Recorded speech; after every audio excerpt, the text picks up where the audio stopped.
Get out! You're no daughter of mine! The one yelling at me with such force that spit flies is my mother. Her face is beet red as she screams, both her hands gripping a knife.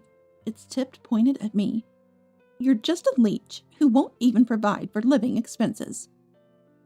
Contrary to her claims, I contribute over $3,000 a month to the household, which is more than half of my income. She knows this. I've explained it numerous times, but nothing seems to get through to her now. I've seen her angry before, unwilling to listen, but I never imagined she'd resort to wielding a knife. My priority now is to not get hurt, to not provoke her further, and to gently put some distance between us. Her cold voice reaches me. I wish I never had a parasite like you. I'm Camilla, 29 years old. Thanks to my hard work, I now work as a systems engineer at a well-known major corporation. My journey to this job began with my father's influence. He always loved tinkering with computers. As a child, he was fascinated by machines, and the first time he saw a computer, he was profoundly moved. Back then, I was excited, but the latest computers are amazing. Look, see how thin this one is? Yet the screen is so clear. Smiling, he used to take me, then a young elementary student, to electronics stores. He would show me the latest computer models, explaining what made them special. Watching him happily engaging with computers sparked my own interest. My father, usually a man of few words, would enthusiastically teach me about computers. Eventually, I realized I was more adept at using computers than my peers, leading me to dive deeper into my studies and enroll in a college of science and engineering. During my job search, I naturally gravitated towards a career related to computers. Now I work as a systems engineer at my current company, primarily doing remote work. I enjoy my job and have achieved significant results among my peers. Visiting my parents' house occasionally and talking about work with my father has always been a highlight. Then, one day, my father collapsed. I received a call from my mother and rushed to the hospital. Is Dad okay? He suddenly collapsed, and I immediately called for an ambulance. They ran tests at the hospital, and it seems like a subarachnoid hemorrhage. They said urgent surgery is needed. He's in the operating room right now. I'm worried about what will happen to our lives now. Oh no, Dad. I waited, praying for my family's safety. Hours later, the doctor came out of the operating room to inform us. The surgery was successful, but there might be lasting effects on his limbs. I was just relieved that his life was saved. I felt a momentary relief. My mother said beside me, What are you going to do about work now? I'm worried whether you can work properly. Without an income, how am I supposed to live? She was concerned about her own future. It was always like this. My mother always putting herself first before the family. Seeing her like this made me feel even sadder. During his hospitalization, I visited my dad several times. As the doctor said, he had difficulty moving his arms and legs. He tried hard in rehabilitation before discharge, but it seemed some after effects would remain. During his stay, my mother would bring only the bare necessities to the hospital and leave quickly.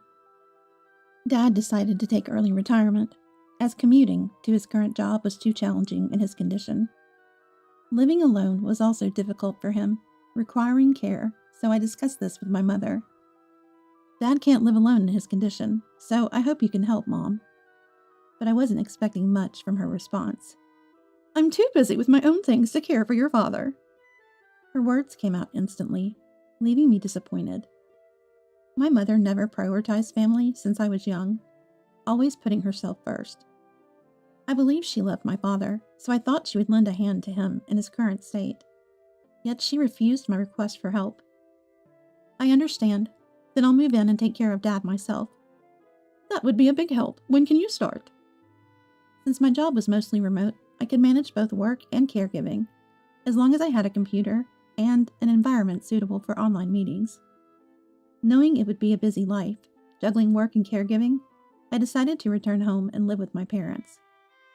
The day I moved back while packing my things, my mother approached me. About meals, make sure breakfast is ready by 7 a.m.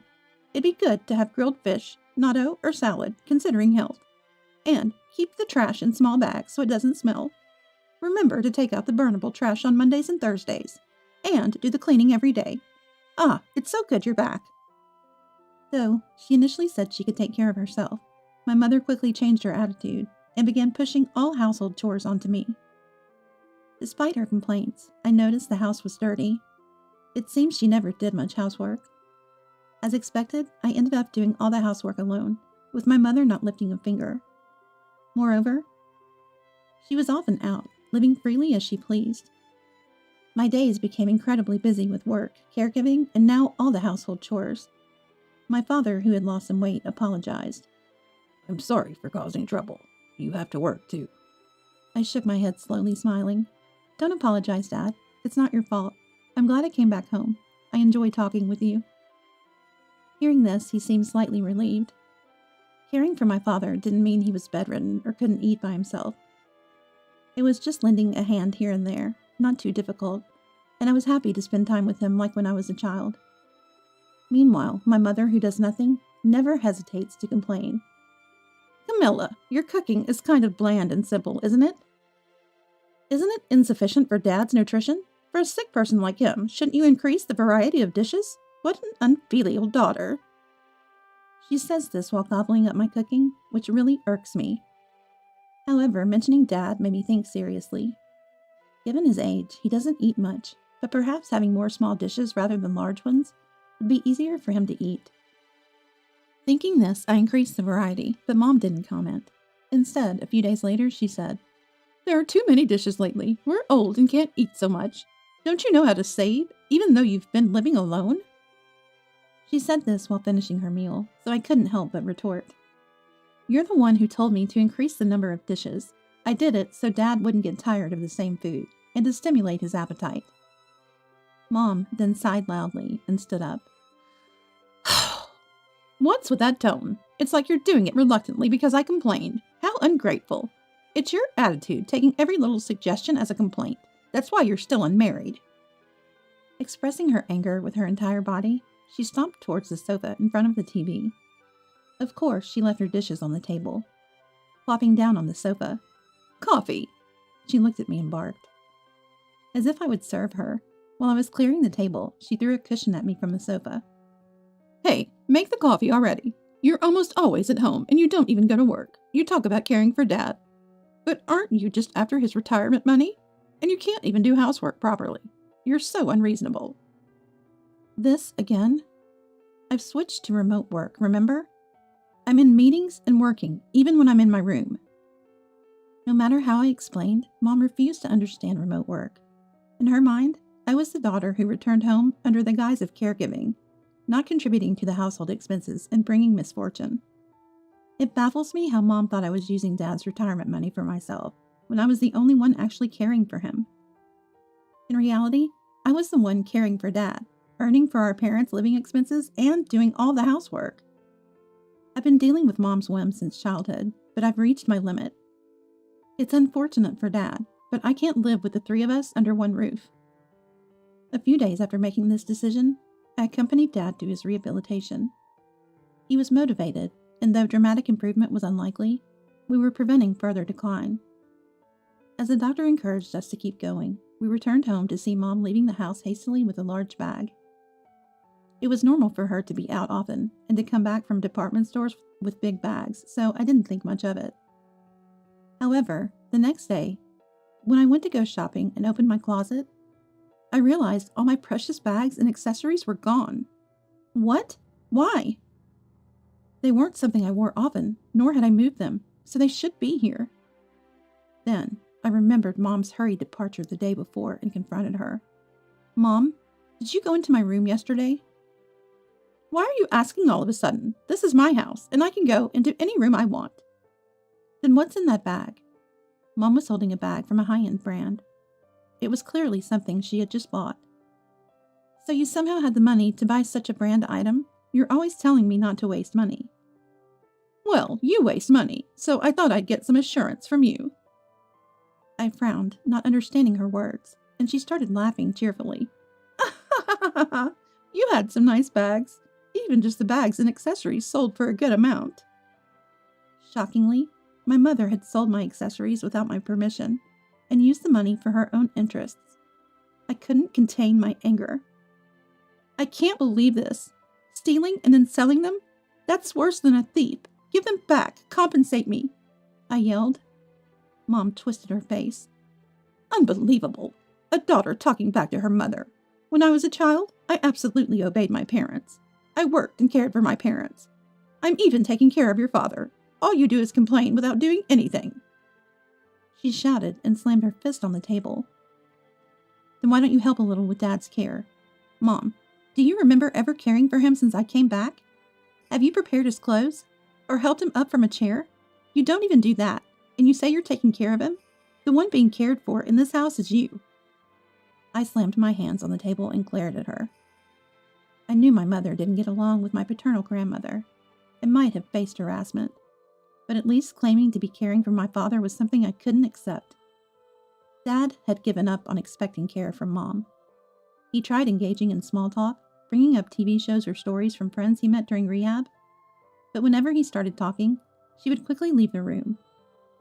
Why could she confidently claim to be caring for him while doing nothing? While I was lost in thought, Mom stayed silent. Slowly lifting her hands from the table, she turned away without a word and walked towards the kitchen. I sighed, thinking she was escaping the conversation again, but she returned unexpectedly quickly. Approaching briskly, she was holding a knife in both hands. Mom? Her face was redder than I'd ever seen, shaking with anger as she yelled at me louder than ever before. Get out of this house! You're just a parasite living here for Dad's retirement money! At that moment, I realized none of my words had ever reached her. To her, no matter how much I cared for Dad or worked, I was nothing but a pest. I'll move out as soon as I find a new place. I slowly backed away, saying this while putting distance between us. Then I rushed to my room. I thought I wouldn't feel anything being rejected by such a distant mother, but tears wouldn't stop flowing. Not from sadness, but from intense anger. I immediately started to act. I began preparing to move out that day. A colleague at work had a friend in real estate, so I sought their help and cooperation. In my free time, I packed my belongings into boxes. Finding a new place didn't take long, thanks to my colleague's help. Once I was ready to move, I discussed it with my father. Dad, can we talk for a minute? What's up? I told my father everything, about how Mom had been treating me. That's terrible. I had a hunch about Mom's attitude, but since I've been a burden, I couldn't really say much. I'm sorry. It's not your fault, Dad. I've been thinking too. When I was healthy, I was almost entirely burdened with the housework, like cleaning, laundry, and cooking. It was like I was a housekeeper, and she'd always ask for money, so I was struggling too. Dad continued. Even now, needing care, it's always you who helps, and Mom never tries to assist. I'm deeply disappointed with her. That's why, actually, I've been considering divorce. That must have been hard for you, Dad. No. Compared to what you've been through, Camilla, it's nothing. Thank you, really. I'm just glad I could come back home and be with you. That's what makes me happiest. I meant every word. I wanted to stay with my dad now and in the future. Dad, I have something to discuss. I had a plan in mind, aware of Dad's feelings towards Mom. I shared it with him. A few days later, we moved out while Mom was away. She always left on Wednesdays for her hula dance class and lunch with friends, returning at 3 p.m. We scheduled the movers for that Wednesday morning, a time when she was guaranteed to be out. As they loaded our belongings onto the truck, I felt a tinge of sadness about leaving this house. I got into a rented car, not alone, but with my dad. We had both agreed to leave Mom behind and live together. In the car, Dad said, Camilla, are you sure this is okay? You could have been freed from taking care of me. Don't say that, Dad. I want to live with you. That's my greatest happiness. Let's do our best together. Thank you. The move was finished by early afternoon, and we sat in our new home eating sandwiches we'd bought. Sorry, it's just sandwiches today. We didn't have much time. It's nostalgic. I used to eat them often before you came back. I didn't have time to cook because of work. Mom always complained. Dad laughed. The sandwiches tasted delicious as we chatted about trivial things. While we were settling in, the phone rang. It was Mom. I answered, putting it on speaker so Dad could hear. Yes? Why have you both suddenly disappeared? I could tell Mom was furious over the phone. Why are both your and your dad's belongings gone? We decided to move out together after consulting. You did tell us to leave, right? Is there a problem? Now you don't have to worry about caregiving or living expenses.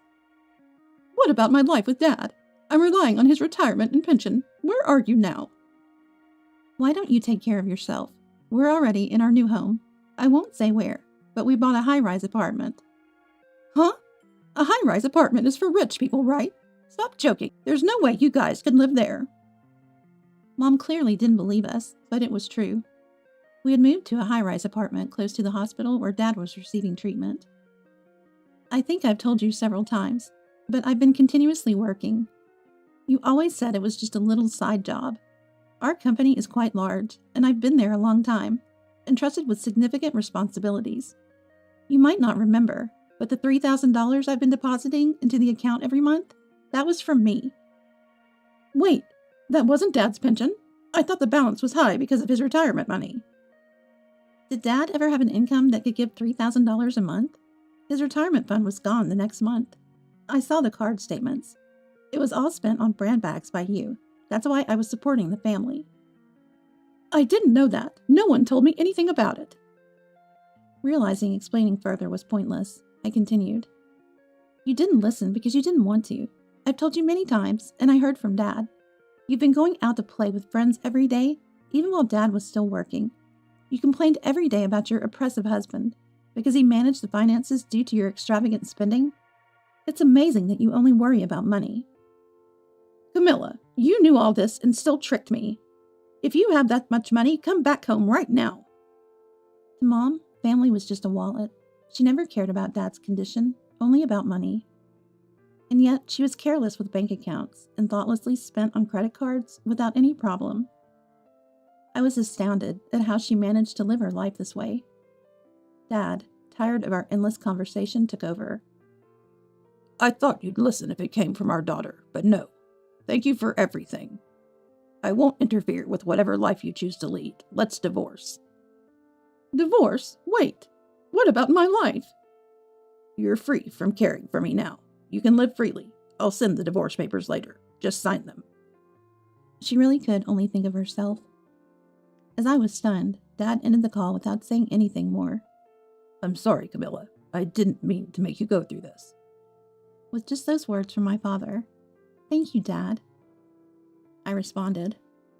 The next day, we were scheduled to go to the hospital for Dad's appointment. I never imagined living somewhere so convenient. Thank you, Camilla. I wanted to make life easier for you, Dad.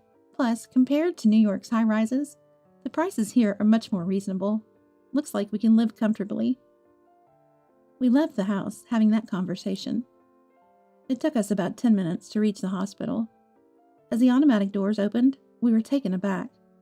Sitting near the entrance was my mother, apparently waiting for us since morning. Upon seeing us, she sprang up as if she'd been waiting just for this moment and approached us.